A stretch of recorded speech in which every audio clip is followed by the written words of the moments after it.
இதயம் wishes you a very happy new year.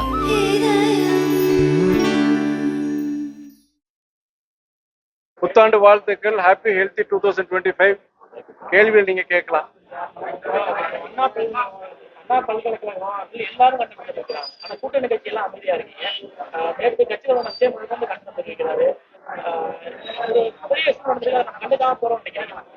இதுல அந்த குற்றம் செய்தவர், அந்த நபர் குற்றம் நடந்த அந்த 5 மணி நேரத்துக்குள்ள கைது பண்ணிருக்கிறாங்க. அதுல விசாரணை நடந்துட்டு இருக்கு. நீங்க சொல்ற மாதிரி அந்த குற்றம் நடந்து எந்த நடவடிக்கை எடுக்கல, அந்த குற்றம் செய்தவர் கைது பண்ணல அப்படிங்கிறதுக்கும் போது நாங்க ஆர்ப்பாட்டங்கள் இது பண்ணலாம் செய்யலாம். ஆனா ஒட்டுமொத்தமா என்ன சொல்றேன்னா, இது போன்ற ஒரு பல்கலைக்கழகத்துல இது மாதிரி பாலியல் வன்முறை பொறுத்த வரைக்கும் நடந்திருக்க கூடாது, இனிமேவும் நடக்கக்கூடாது. அதற்கு அரசு அதுக்குண்டான முயற்சிகள் எடுக்க வேண்டும். அவங்க இதுக்குண்டான விசாரணையை தொடங்கி இருக்கிறாங்க. இது போன்ற பல்கலைக்கழகங்கள்ல இந்த மாதிரி பாதுகாப்புக்குண்டான ஏற்பாடு அனைத்து செய்யணும்னு சொல்லிட்டு அந்த சார்ந்த அமைச்சரும் சொல்லியிருக்கிறாரு. அந்த குற்றம் சாட்டப்பட்டவர் அவர் கைது பண்ணியிருக்கிறாங்க. அதுக்குண்டான விசாரணை நடந்துட்டு இருக்கு. இதுல மேற்கொண்டு எதுக்காண்டி நாங்க ஆர்ப்பாட்டம் பண்ணணும், எதுக்காண்டி என்ன பண்ணணும் நீங்க சொல்றீங்க? நீங்க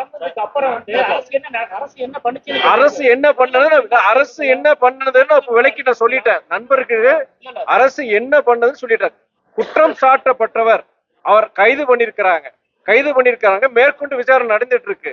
மேற்கொண்டு இது போன்ற சம்பவங்கள் எந்த பல்கலைக்கழகத்திலையும் எந்த கல்வி நிறுவனத்திலையும் இது நடக்கக்கூடாதுன்னு சொல்லிட்டு அதுக்குண்டான ஏற்பாடுகளை அமைச்சர் சார்ந்த துறை சார்ந்த அமைச்சரும் சொல்லியிருக்கிறாரு. இதற்கு மேற்கொண்டு என்ன செய்ய வேண்டும்? இந்த பாருங்க, எஃப்ஐஆர் பொறுத்த வரைக்கும் இந்த பாருங்க, நீதிமன்ற கண்டனம் தெரிவிச்சிருக்கு. அதுக்குண்டான விசாரணையும் எப்படி அது போன்ற முறையில எஃப்ஐஆர் பதிவு பண்ணிருக்க கூடாது, அதுக்குண்டான விசாரணையும் அவங்க அரசாங்கம் முயற்சி எடுத்துட்டு இருக்கிறாங்க. ஆனா அது மறுக்கல நான். அதே நேரத்துல இதுல நீங்க அது கைது எல்லா நடவடிக்கை எல்லாம் இந்த அரசாங்கம் எடுத்துட்டு இருக்கும் போது நாங்க கூட்டணி கட்சிக்காரங்க என்ன செய்யணும்னு சொல்லுங்க. நீங்க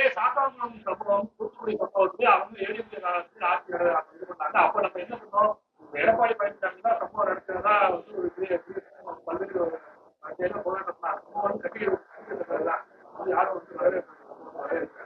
அப்ப எதிர்கட்சியா இருந்த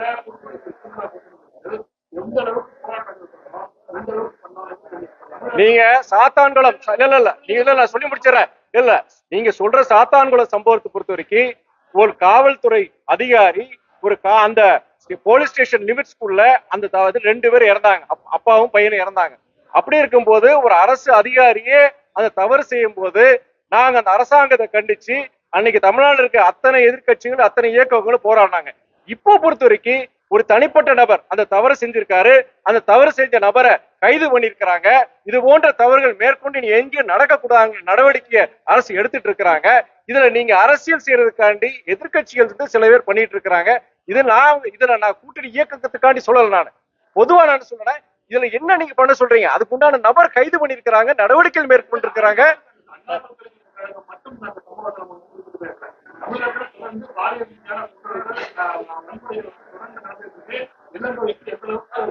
சரி, நான் சொல்ற பதில் நீங்க போடுவீங்களா? நீங்க நண்பர் கேட்ட கேள்விக்கு நான் பதில் சொல்ல போறேன். நான் சொல்ற பதில் நீங்க போடுவீங்களா? சரி, நீங்க என்ன சொல்றீங்கன்னா பாலியல் வன்முறை இந்த மாதிரி சம்பவங்கள் தொடர்ந்து நடந்திருக்குன்னு சொல்லிட்டு இருக்கிறீங்க. நீங்க national crime records bureau NCRB இந்த டேட்டாக்குள்ள போங்க. நீங்க இந்தியாவிலேயே இது போன்ற சம்பவங்கள் கம்மியா அதுக்காக நடக்க கூடாது நான் நினைக்கிறேன். நடக்கக்கூடாது நான் சொல்றேன். ஆனால் மிகவும் குறைவாக நடக்கிற மாநிலம் பாத்தீங்கன்னா தமிழ்நாடு தான். இது போன்ற குற்றங்கள், பெண்களுக்கு எதிரான குற்றங்கள், பாலியல் வன்முறை சம்பவங்கள் எங்க அதிகமா நடக்குதுன்னா உத்தரப்பிரதேஷ் 3 முறை தொடர்ந்து ஆட்சி செய்யும் பாஜக அரசு அங்கதான் இந்த சம்பவங்கள் அதிகமா இருக்கு. நம்ம இந்தியா நாட்டிலேயே அதிகமா பெண்களுக்கு எதிரான வன்முறை குற்ற சம்பவம் அதிகமா இருக்கு மாநிலம் உத்தரப்பிரதேஷ் மாநிலம். நீங்க அதுபடி பார்க்கும்போது நீங்க உத்தரப்பிரதேச மாநிலம் மாத்திரம் கிடையாது, நீங்க பாஜக என்ற பிற மாநிலங்களை பார்க்கும்போது ஏன் டெல்லி தலைநகரை எடுத்துக்கோங்க. நீங்க வாரத்துக்கு ஒரு துப்பாக்கி சூடு, குண்டு வெடிப்பு, இந்த போன வருஷம் ஒரு வருஷத்துல மாத்திரம் 150 சம்பவங்கள் பள்ளி வளாகங்கள்ல குண்டு வச்சுட்டாங்கன்னு சொல்லிட்டு அந்த மிரட்டல்கள், வாரத்துக்கு துப்பாக்கி சூடு. 20 வருஷத்துக்கு முன்னாடி பாம்பேல எப்படி கேங்ஸ்டர் இருந்ததோ அந்த இதை இன்னைக்கு டெல்லி நம்ம பார்த்துட்டு இருக்கோம். சர்வதேச நாடுகள்ல இருந்து அந்த தாதாக்கள் வந்து இன்னைக்கு டெல்லியை வந்து அவங்க கைக்குள்ள வச்சுக்கிட்டு இன்னைக்கு இது பண்ணிட்டு இருக்கிறாங்க. டெல்லியோடைய சட்ட ஒழுங்கு யார்கிட்ட இருக்கு? நாட்டினுடைய தலைநகர் யார் கட்டுப்பாட்டுகள் இருக்கு? பாஜக அரசு கிட்ட தான் இருக்கு. நீங்க சொல்றத வந்து பத்திரிகை சில நபர்கள் பொறுத்த வரைக்கும் ஏதோ தமிழ்நாட்டு தான் இங்க இவ்வளவு சம்பவம் நடந்துட்டு இருக்கு. நாட்டிலேயே அதாவது நீங்க சொல்ற நீங்க வன்முறையா இருக்கட்டும், இந்த பாலியல் குற்றங்களா இருக்கட்டும், கம்மியா இருக்கிற மாநிலம் இது. இதுவும் நடக்கக்கூடாது நாங்க சொல்றாங்க. இதுவும் நடக்கக்கூடாது. இது போன்ற சமூகம் இனி நடக்காம இருக்கிறதுக்கு அரசாங்கம் தகுந்த முயற்சிகளை அவங்க எடுத்துட்டு இருக்கணும் நாங்களும் சொல்றாங்க. ஒன் அட் டைம் உங்க முடிச்சிட்டீங்க, நீங்க சொல்லுங்க. கூட்டணி கட்சிகள் அனைமே பாஜக தான் குற்றம் சொல்றீங்க. குண்டு டெல்லியில குண்டு வெடிக்கிறது சொல்றீங்க, தமிழ்நாட்டுல குண்டு வெடிப்பு மிரட்டல் வரவே இல்லையா? இந்த தமிழக அரசு என்ன நடவடிக்கை எடுத்தது? அதே மாதிரி நிறைய பேர் பாதிக்கப்பட்டாங்க. இது வரைக்கும் என்ன நடவடிக்கை? ஆனா கூட்டணி கட்சி வந்து பாஜகவும் பிளேம் பண்றீங்க ஒன்றி, திமுக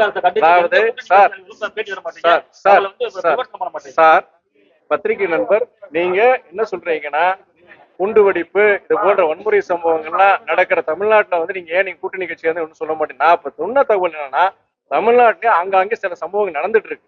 ஆனால் இந்தியாவிலேயே ஓரளவு அமைதியா இருக்கிறது, ஒரு அமைதியா இருக்கிறனால இது போன்ற சம்பவங்கள் நடக்காத மாநிலம், குறைவா நடக்கிற மாநிலம் தமிழ்நாடுன்னு சொல்றேன் நானு. அதிகமா நடக்கிற மாநிலம் பொறுத்த வரைக்கும் பாஜக ஆள்கின்ற உத்தரப்பிரதேஷ் மாநிலம் சொல்றேன் நான் சொல்லல. நேஷனல் கிரைம் ரெக்கார்ட்ஸோட பியூரோ, உங்களுடைய ஒன்றிய அரசு சார்ந்த ஒரு நிறுவனம் தான் அந்த டீடைல்ஸ் எல்லாம் கொடுத்திருக்கு. நான் அதனால சொல்றேன் நான், ஒரு வளர்ந்த நாடுகளிலே பொறுத்த வரைக்கும் இன்னைக்கு பல்வேறு குற்ற சம்பவம் நடந்துட்டு இருக்கு. வளர்கின்ற நாடுகள்ல அங்கங்க நடக்கதான் செய்யுது.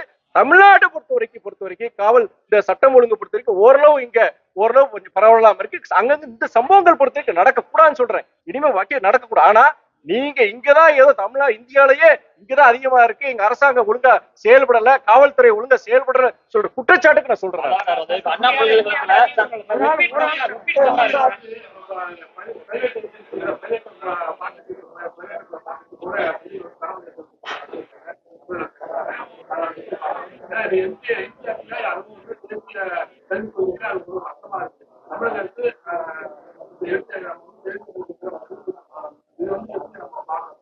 அதாவது பத்திரிகை நண்பர் வந்து நீங்க கேட்கிற கேள்வி வந்து தனியார் பள்ளிகள் வந்து அரசாங்க பள்ளியை தத்தெடுக்கிற அதை சொல்றீங்களா நீங்க?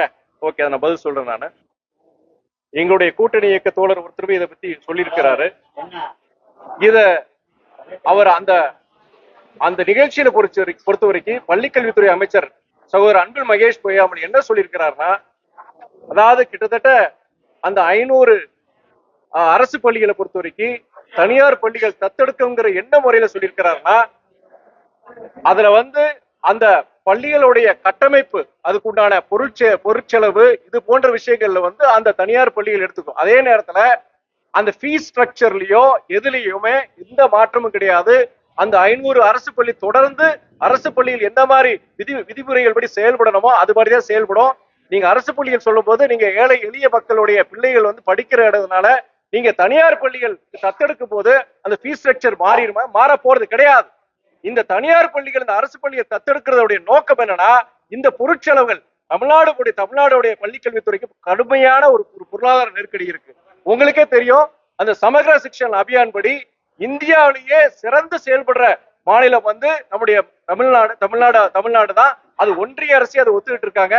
ஆனாலும் கிட்டத்தட்ட 2000 கோடி வந்து நமக்கு தமிழ்நாடுக்கு பள்ளிக்கல்வித்துறைக்கு இந்த சமகர சிக்ஷா திட்டத்தின்படி மறுக்கப்பட்டிருக்கு. ஏன் அந்த 2000 கோடி கொடுக்கலன்னா, அன்னைக்கு நம்முடைய ஒன்றிய அமைச்சர் தர்மேந்திர பிரதான் நேரடியாக அமைச்சர் அன்பில் மகேஷ் பொய்யாமொழி என்னை போன்ற நாடாளுமன்ற உறுப்பினர்கள் நேரடியாக சொல்றாரு, நீங்க என்னைக்கு இந்தியை ஏத்துக்கிறீங்களோ, என்னைக்கு மும்மொழி கொள்கையை ஏத்துக்கிறீங்களோ, என்னைக்கு தேசிய கல்விக் கொள்கையை ஏத்துக்கிறீங்களோ அப்பதான் இந்த நிதியை கொடுப்போம்னு சொல்லிட்டு ஓப்பனா சொல்றாரு அவரு. நான் அமைச்சர் பேசுறதுக்கு அப்புறம், அதிகாரி பேசுறதுக்கு அப்புறம் ஒன்றிய அமைச்சர்கிட்ட நான் சொல்றேன், நாங்க இருமொழி கொள்கை இருக்க போய்தான் எங்களுடைய தமிழக மாணவர்கள் இளைஞர்கள் இன்னைக்கு உலகத்தில் இருக்க அத்தனை துறைகள்லயும் நாங்க முதன்மையா இருக்கிறதுக்கு காரணம் எங்க திராவிட இயக்கங்களுடைய அந்த இருமொழி கொள்கையினாலதான். நீங்க சொல்ற மும்மொழி கொள்கையை எடுத்துக்குவோம், அந்த 3வது மொழி ஏன் ஹிந்தியா இருக்க வேண்டும், ஏன் சமஸ்கிருதமா இருக்க வேண்டும், ஏன் ஜெர்மன், நீங்க உலக குளோபலைசேஷன் பத்தி பேசுறோம், உலகமயமாக்கல் பத்தி பேசுறோம். இன்னைக்கு உலகத்துல இருக்கிற 3வது பொருளாதார வல்லரசா இந்தியா வரணும்னு சொல்றோம். ஏன் ஒரு மேண்ட்ரின் சைனீஸா இருக்கட்டும், ஜெர்மனா இருக்கட்டும், பிரெஞ்சு மொழியா இருக்கட்டும், ஏன் அதை கத்துக்கூடாது? இன்னைக்கு உலக மொழிகளை கத்துக்க கூடாதுங்கிற ஒரு சூழ்நிலை நீங்க உருவாக்கி இருக்கிறீங்க. அது ஒரு 3வது மொழியை தேர்ந்தெடுக்க வேண்டியது ஒரு மாணவருடைய பெற்றோரை தவிர அரசாங்கமோ அரசியல் கட்சிகளோ செயல்படக்கூடாது அன்னைக்கு சொன்னேன். நீங்க சொல்றீங்க இல்லையா, இந்த பொருளாதார நெருக்கடி இருக்க போய் தான் இன்னைக்கு தனியார் பள்ளிகளை தத்தெடுக்க சொல்ல வேண்டிய ஒரு நிர்பந்தத்துக்கு ஆளாக்கப்பட்டிருக்கோம்.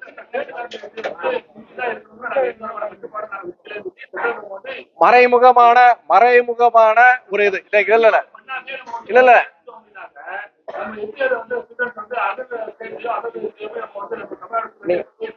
நான் சொல்றேன். நான் சொல்லி முடிச்சிடறேன்.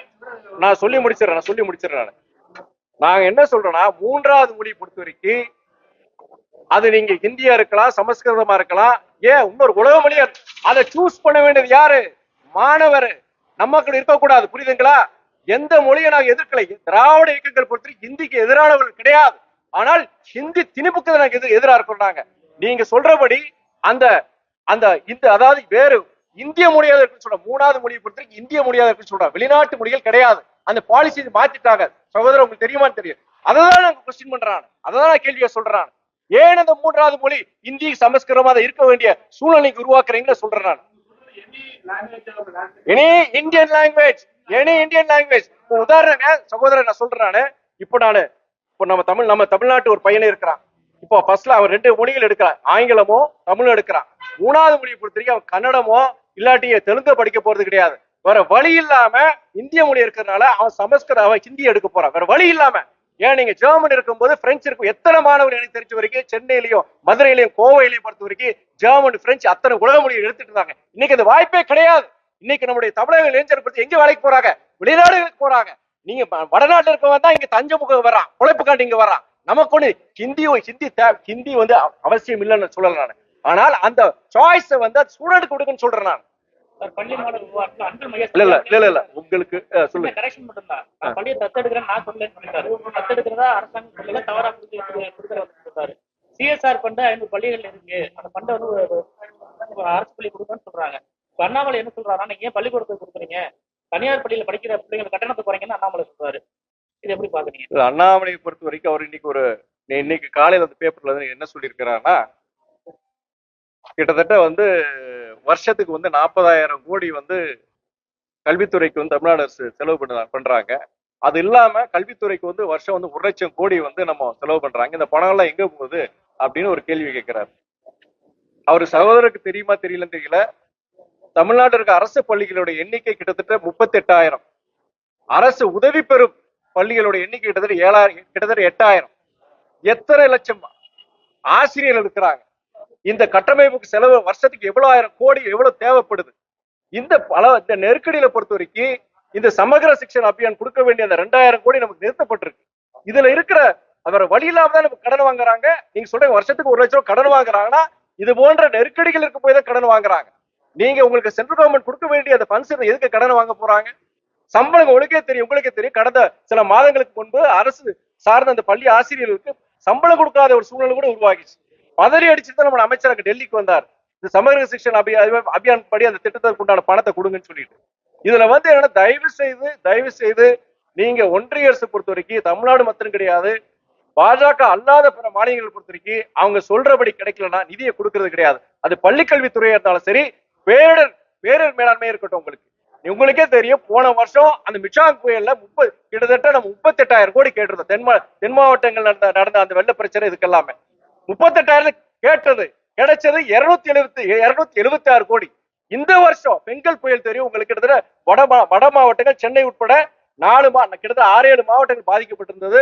கிட்டத்தட்ட நம்ம முதலமைச்சர் கேட்டது 6,675 கோடி. அவசரம் உடனடியாக எங்களுக்கு 2,000 கோடி விடுவிக்குன்னு சொன்னாரு. வந்தாங்க, போனாங்க, செஞ்சாங்க. கிட்டத்தட்ட 1 மாசம் ஆக போது, ஒத்த பைசா கொடுக்கல. நீங்க பொதுவா நீங்க எந்தவித துறையா இருந்தாலுமே ஒன்றிய அரசு பாராமுகமா ஒருதலை பட்சமா தமிழ்நாடு மட்டும் கிடையாது, பக்கத்துல கேரள மாநிலமா இருக்கட்டும், வெஸ்ட் பெங்காலா இருக்கட்டும், பாஜக இல்லாத மாநிலம் ஒண்ணு கவர்னர் வச்சு இடைஞ்சல் கொடுங்க, இல்ல நிதியை கொடுக்காத. மொத்தத்துல அந்த அரசாங்கமே எங்க செயல்படாத ஒரு சூழ்நிலை தான் உருவாக்குறாங்க. டங்ஸ்டன் விவகாரத்துல வந்து தமிழக அரசு தான் எங்களுக்கு, அளவீடு பண்ணும்போது சொல்லுங்க டெண்டர் போடும்போது மத்திய அரசு சொல்றாங்க, தமிழக அரசு வந்து வேடிக்கை தான் பார்த்தாங்க, இப்போ வந்து எதிர்க்கிறாங்க. ஏங்க நம்ம முதலமைச்சர் அவங்க வந்து என்ன சொல்லியிருக்காரு, தெளிவா சொல்லியிருக்கிறார். தமிழ்நாடை பொறுத்த வரைக்கும் டங்ஸ்டன் அந்த திட்டத்தை பொறுத்த வரைக்கும் நாங்க வந்து அனுமதி கொடுக்க மாட்டோம். தமிழ்நாடு சார்ந்த எந்த துறை, பொல்யூஷன் கண்ட்ரோல் போர்டா இருந்தாலும் சரி, எந்த துறை அதுக்குண்டான அனுமதி நாங்க கொடுக்க மாட்டோம் திட்டவட்டமா சொல்லியிருக்கிறாரு. சட்டமன்றத்துக்கு உண்டான தீர்மானத்தை நிறைவேற்றி இருக்கிறாங்க. நாடாளுமன்றத்தை பொறுத்த வரைக்கும் எங்களை போன்ற நாடாளுமன்ற உறுப்பினர் நாடாளுமன்றத்தில் அதை எழுப்பி இருக்கிறாங்க, கண்டிச்சிருக்கிறாங்க. அப்படி இருக்கும் பொழுது திரும்பி திரும்பி நீங்க வந்து மாநில அரசு, தமிழ்நாடு அரசு, முதலமைச்சர் குற்றம் செலுத்துவது தவறான விஷயம் பாக்குறாங்க. ஏங்க பாருங்க, ஒரு அரசாங்கத்துக்கு நாள்தோறும் 10,000 கடிதங்கள் வருது, எல்லாம் வருது. இதுல எந்த கடிதத்தை, ஆனா நீங்க அந்த சாங்ஷன் பொறுத்து ஏங்க அது அதிகாரிகள் இருக்கலாங்க, அதிகாரிகள் இருக்கலாம், அதை பத்தி தெரியாது. ஆனால் இன்றைக்கு பொறுத்த வரைக்கும் அந்த திட்டத்துக்கு உண்டான அனுமதி தமிழக அரசு கொடுக்காது. துறை சார்ந்த எந்தவித அனுமதியும் நான் கொடுக்க மாட்டோம். முதலமைச்சர் தெளிவா சொல்லியிருக்காரு. சட்டமன்றத்துல ஓப்பனா வந்து அதுக்கு உண்டான தீர்மானத்தை நிறைவேற்றி இருக்கிறாங்க. நீங்க 7-8 மாசம் 9 மாசம் முன்னாடி ஏதோ ஒரு கடிதம் பரிமாறுதல் ஆயிருக்கு, இதனாலதான் இதுல வந்து நீங்க தமிழக அரசு இதுக்கு உடந்தன்னு சொல்றது நான் ஏத்துக்க முடியாது. ஒரு மத்திய அரசு எல்லாம் செய்வாங்க, மத்திய அரசு நிதியை கொடுக்கறது கிடையாது. இங்க கவர்னரை வச்சுக்கிட்டு இங்க இடைஞ்சல் பண்ணிட்டு இருக்காங்க. மத்திய அரசு எல்லா குற்றச்சாட்டும் எங்க மேல வைக்கதான் செய்வாங்க. உங்க தந்தையா இருக்கட்டும், பாதிப்பு மதுவிலக்கு எதிராக கடுமையான போராட்டம் கிட்டத்தட்ட தமிழ்நாட்டுல நடந்தாரு. ஆனா இப்ப மதுவோட அளவு முன்னாடி அதிகமா தான் இருக்கு. இப்ப கொள்கையில உங்களோட மதுவிலக்கு கொள்கையை பொறுத்த வரைக்கும் பூர்ண மதுவிலக்கு தான் எங்களுடைய இதுன்னு முதலே நாங்க சொல்லியிருக்கோம். தொடர்ந்து வந்து முதலமைச்சருக்கு சரி, இந்த அரசாங்கத்துக்கு பொறுத்த படிப்படியா நீங்க அந்த மதுங்கிறது வந்து மது இல்லாத தமிழ்நாடு கொண்டு வரேன்னு சொல்லி எங்களுடைய நிலைப்பாடு. அதுக்காண்டி எல்லாமே நாங்க சொல்றபடி இருக்கணும்னு சொல்லி கூட்டணியில ஒவ்வொரு கட்சிக்கும் ஒரு நிலைப்பாடு இருக்கலாம். நாங்க குறைந்தபட்ச ஒரு இது என்னன்னா, மதவாத சக்திகள், நாட்டை நாசப்படுத்தும் மதவாத சக்திகள் தமிழ்நாட்டுல காலூட கூடாங்கிற ஒரே ஒரு காரணத்துக்காண்டி தான் நாங்க இருக்கிறது கூட்டணியில. பல சில விஷயங்கள் வந்து நாங்க ஒரு கேட்ட கேள்வி வேற, நாங்க பாருங்க அவர் கேட்ட கேள்வி பதில் சொல்லிட்டேன். நான் அவர் கேட்ட கேள்வி பதில் சொல்லிட்டேன்.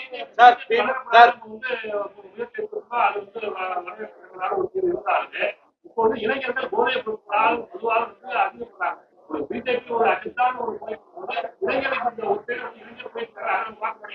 போதை பொருள் எங்க இருந்து வருது? போதையின் ஊற்றுக்கண் எங்க? போதையின் ஊற்றுக்கண் எங்க? குஜராத் குஜராத் குஜராத் குஜராத் போன்ற மாவட்டங்கள்ல, மாநிலங்கள்ல தான் போதை பொருள் வருது. போதை பொருள் நீங்க முதல்ல வந்து நம்மளுடைய கப்பல் படையோ அதுக்குண்டான ஒன்றிய அரசு சார்ந்த அதுக்குண்டான துறை சார்ந்த அந்த போதைப் பொருளை தடுக்க வேண்டியது அவங்க வந்து நீங்க தடுக்காட்டி, தமிழ்நாட்டுல மாத்திரம் போதைப் பொருள் பிரச்சனை கிடையாதுங்க. நீங்க மாசத்துக்கு நீங்க பாத்தீங்கன்னா வட மாநிலங்கள் பாஜக மாநிலங்களே கிட்டத்தட்ட பலாயிரக்கணக்கான கோடிக்குண்டான போதைப் பொருள் கடத்திட்டு இருக்காங்க. அது இந்தியா முழுவதும் இருக்க பிரச்சனை.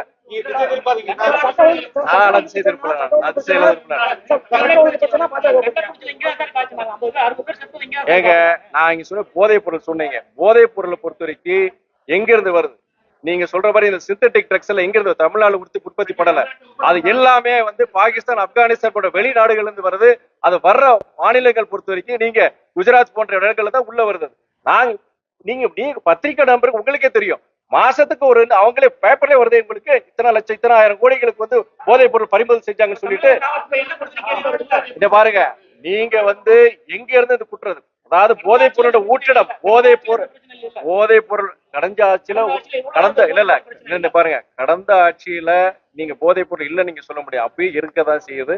நான் இப்ப என்ன சொல்றேன்னா, தமிழ்நாடு மாத்திரம் கிடையாதுங்க, இந்த போதைப் பொருள் பிரச்சனை வந்து இந்தியா நாடு முழுவதும் மிகப்பெரிய ஒரு சமுதாய ஒரு சீர்கேடா இருக்குங்க. நான் உங்களை மறுக்கல நான். ஆனால் தமிழ்நாடு மொத்தம் பிரச்சனை கிடையாது, எல்லா மாநிலங்களும்.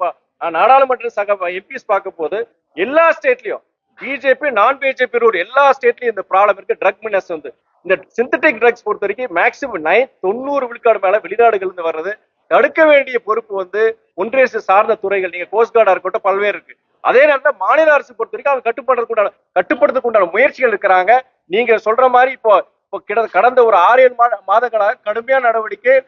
குறிப்பா சென்னையில 2-3 சம்பவங்கள், கிட்டத்தட்ட அங்க பல நூற்றுக்கணக்கான பேர் கைது பண்ணியிருக்கிறாங்க. அது சார்ந்த நபர்கள், இந்த மாதிரி போதைப் பொருள் ஈடுபடுற நபர்கள், குறிப்பா கல்லூரி வளாகங்கள் பக்கத்துல இது போன்ற ரேடுகள் நடத்தி அதுக்குள்ள நடவடிக்கை எடுத்துட்டு தான் இருக்கிறாங்க. எடுக்கலன்னு நம்ம சொல்ல முடியாது.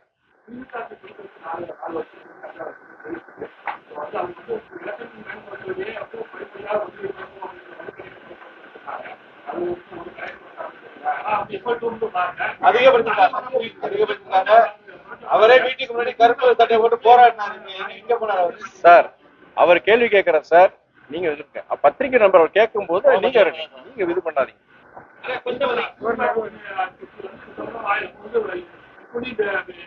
இல்ல நீங்க வந்து இல்ல மது பொறுத்த வரைக்கும் எங்களை பொறுத்த வரைக்கும் நீங்க சொல்றத நாங்க உடன்படுறோம். நான் மதுவை பொறுத்த வரைக்கும் மதுவுலா தமிழ்நாடு வரணும், படிப்படியா குறைக்கணுங்க சொல்றோம்.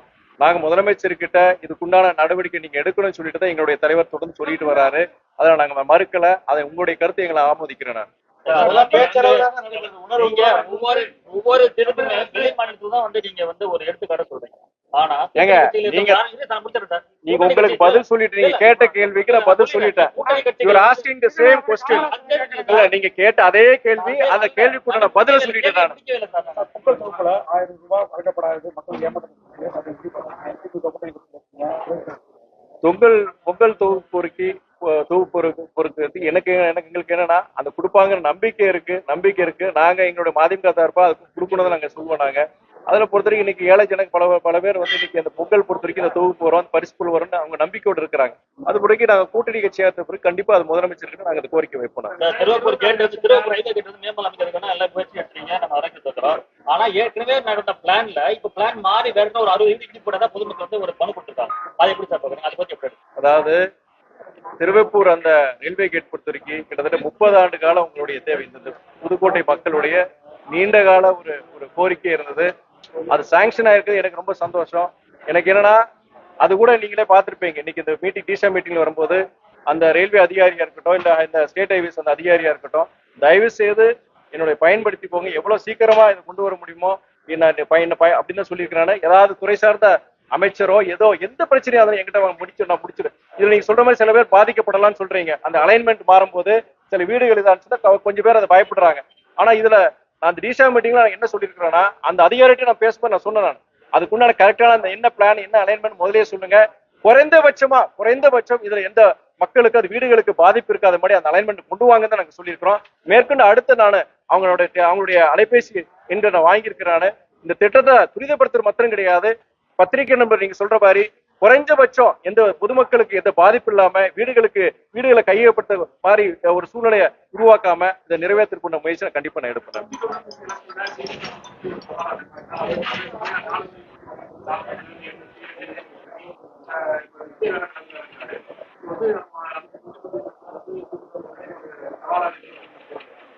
நீங்க அதாவது தமிழக அரசு பொறுத்த வரைக்கும் மக்கள் நல திட்டங்களை இந்த 4 ஆண்டுகள்ல நிறைய திட்டங்களை கொண்டு வந்திருக்கிறாங்க. குறிப்பா தாய்மார்கள் பெண்கள் சம்பந்தமா நிறைய திட்டங்களை நிறைவேற்றிருக்கிறாங்க.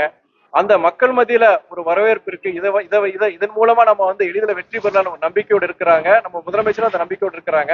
கூட்டணிகள் பொறுத்த வரைக்கும் எதிர்கட்சி கூட்டணிகள் பொறுத்த வரைக்கும் அவங்க அந்த கூட்டணிகள் மாறலாம், இல்லாட்டி அது நீங்க எலெக்ஷனுக்கு இனி ஒரு வருஷம் உண்டையாலும் இருக்கு. ஆனா முதலமைச்சர் அவரோட சொன்னபோது என்ன சொல்லியிருக்கிறாருன்னா, நாங்க மக்களுக்கு நல்லது செஞ்சிருக்கோம், இந்த மக்கள் எங்களை வரவேற்கிறாங்க, அந்த நம்பிக்கையின் அடிப்படையில் நாங்க 200 தொகுதிக்கு மேல ஜெயிப்போம்னு அவர் சொல்லியிருக்கிறார்.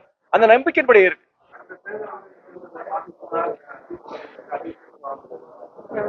நாங்க சீட்டு எண்ணிக்கை பொறுத்த வரைக்கும் கடந்த முறை 6 தொகுதியில் நாங்க போட்டி போட்டோம். அது முடிவு எடுக்க வேண்டிய எங்களுடைய தலைவர். அது சொல்லக்கூடிய அதிகாரம் எனக்கு கிடையாது. அதிக சிங்கமே தரமா தான் வராது. எங்களை பொறுத்த வரைக்கும் நம்பிக்கையோட இருக்கும். நாங்க கிட்டத்தட்ட கடந்த 7 வருஷமா இந்த திமுக கூட்டணியில நாங்க இருந்திருக்கிறோம். நாங்க மக்கள் பிரச்சனைகளுக்காக இந்த அரசோடு சேர்ந்து நாங்களும் வந்து பாடுபட்டு இருக்கிறோம். அதனால அந்த எத்தனை சீட்டுங்கிறது வந்து நீங்க இங்க இயக்க தலைமையும் கூட்டணி தலைமை முதலமைச்சர் அண்ணன் தளபதி தான் முடிவு எடுக்கணும். இடைத்தேர்தல் பொறுத்த வரைக்கும் தோழர் நீங்க கேட்கறது கேள்வி வந்து ஈரோடு வந்து நீங்க காங்கிரஸ் சட்டமன்ற ஒரு வேட்பாளர் இருந்து அவர் தொகுதி காங்கிரஸ் கிட்ட இருந்திருக்கு. அவர் இறந்துட்டாரு. அது ஒரு துரதிருஷ்டவசமானது. ஒரு மூத்த தலைவர். அப்படி இருக்கும் பொழுது அந்த தொகுதியை பொறுத்த வரைக்கும் ஒண்ணு காங்கிரஸ், இல்லைன்னா காங்கிரஸ் விட்டு கொடுத்தா அவங்க திமுக அவங்க இருப்பாங்க. பை எலெக்ஷன் பொறுத்த வரைக்கும் நாங்க கிளைம் பண்ண மாட்டோம். நாங்க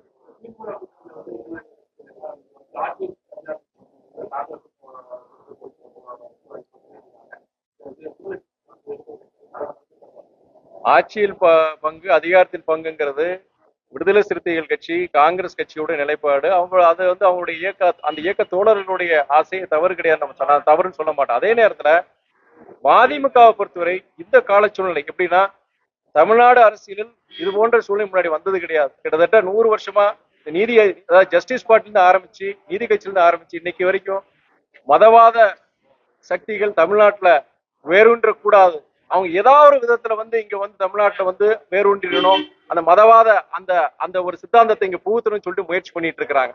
இந்த கால சூழ்நிலையில எங்களால ஒரு குழப்பத்தை உருவாக்க கூடாது, அதாவது இந்த அதிகாரத்தில் பங்கு, ஆட்சியில் பங்குங்கிற தேவையில்லாத, அது எங்களை பொறுத்த வரைக்கும் அது அந்தந்த இயக்கங்களுடைய உரிமை, அது நாங்க சொல்ல வரணும்.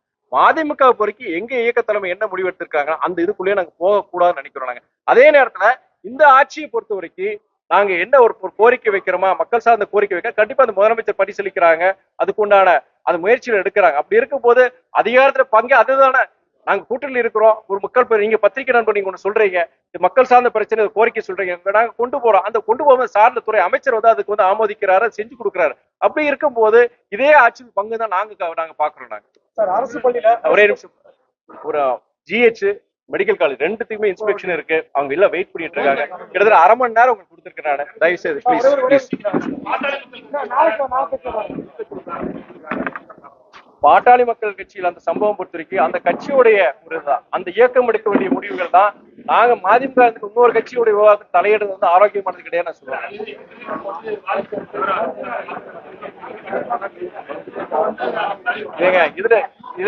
இது ஐயா மருத்துவர் ராமதாஸுக்கும் சகோதரர் அன்புமணி ராமதாஸுக்கும் இடையான பிரச்சனை, அந்த பாமக அந்த கட்சிக்குள்ள இருக்க பிரச்சனை.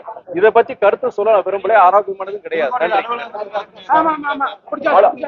அலுவலகம் புதுக்கோட்டையை பொறுத்த வரைக்கும் அங்க அலுவலகம் பொறுத்த வரைக்கும் எங்களுக்கு மாநகராட்சி கொடுத்திருக்கிற இடத்த கொடுத்துட்டாங்க.